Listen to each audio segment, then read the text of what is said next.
Kaitlyn Seibold, and I'm a member of the Frog in Hand 2022 Summer Company. Thank you for joining us, and I'm here with you today for another Frog in Hand Masterclass. Today we're going to be looking at some more choreographic tools for dance making. When I think about developing movement, I always think about composition and design, and how, there's endless possibilities and elements that come into play when designing movement.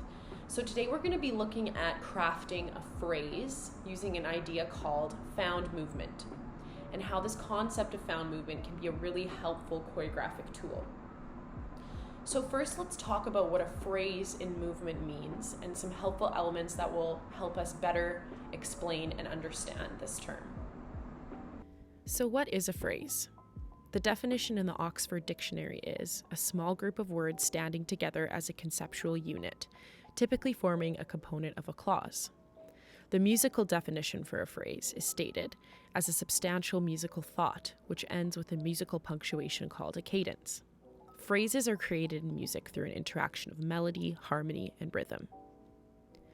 Movement can be applied to these definitions in the same way. It takes many elements to compose an interesting and thoughtful phrase. When building a phrase, I like to keep these 3 points in mind. A phrase should incorporate dynamics. It should involve rises and falls in its overall timeline. There is no rule or limit for how long a phrase should be. A phrase can contrast in length for variety. It can be as short or as long as it needs to be. A phrase should have a clear beginning and end.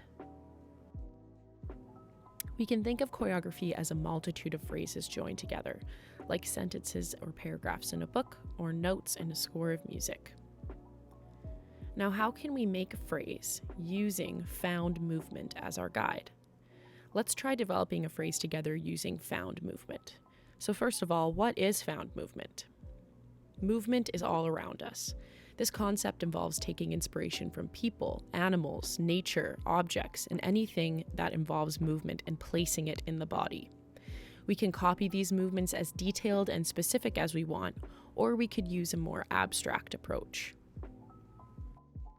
Here is a clip of popular cartoon character Goofy from a 1937 Mickey Mouse episode entitled Clock Cleaners. Before trying to replicate this in our body, we can analyze the movement seen by this character. Looking at this movement in detail will help us discover how we can situate it in a human body. We see Goofy rise on his tippy toes, with his hands pressed together before he leans forward with his hands in front of him and his pelvis back. We then see him transfer his pelvis forward into a back bend and his arms behind him as he spirals into a turn ending in a high leg. How beautiful, Goofy. Now let's analyze the dynamics and qualities of his movement. Because he's just been struck by an object, he's in this dazed and kind of dreamy state. His movements are very light and smooth, blending into each other with ease. A good tip is that you can slow down videos using a third-party application on your phone or using a software editor on your computer like iMovie or Final Cut Pro. And by doing this, you can see the movements a bit more clearly and a bit more precisely to try and put it in your own body. So let's try and replicate this in our bodies. For this exercise, I'm going to try replicating Goofy's movements as closely as I can. As you can see, these movements are not all exact, and that's okay. It's all about using this found movement as inspiration and using it as a guide for your choreography. Now that we have a phrase, let's add in some tasks to change it up. Let's try the following. Repeat one movement from the phrase 3 times. Try the phrase in a different orientation, example on the floor.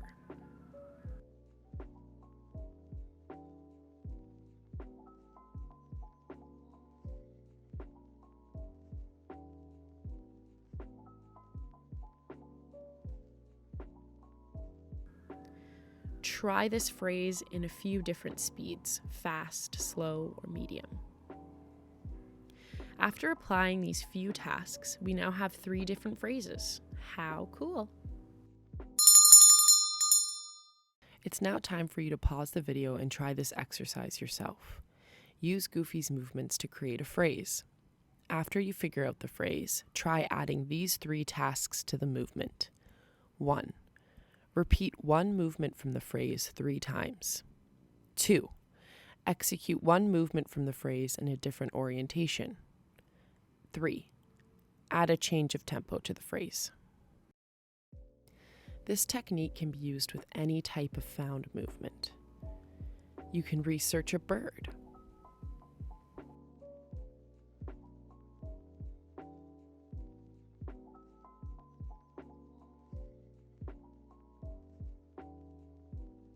or a cloud. Again, these movements can be as precise or abstract as you'd like. And if you don't like a movement you've created, don't worry, you can always change it. Now that you have some of these tools for crafting movement, I encourage you to make your own piece of choreography using this idea of found movement. Engage in the research of observing movement. Pick a scene from your favorite movie, explore the outdoors, and imitate movement of nature and wildlife. The possibilities are really quite endless with this idea of found movement, and all choreography stems from movement that is all around us and that we live with. And as choreographers, it's our job to construct and analyze these movements into a thoughtful composition. So thank you so much for joining us for another Frog in Hand Masterclass, and until next time, I'm Kaitlyn Seibold, and we will see you later.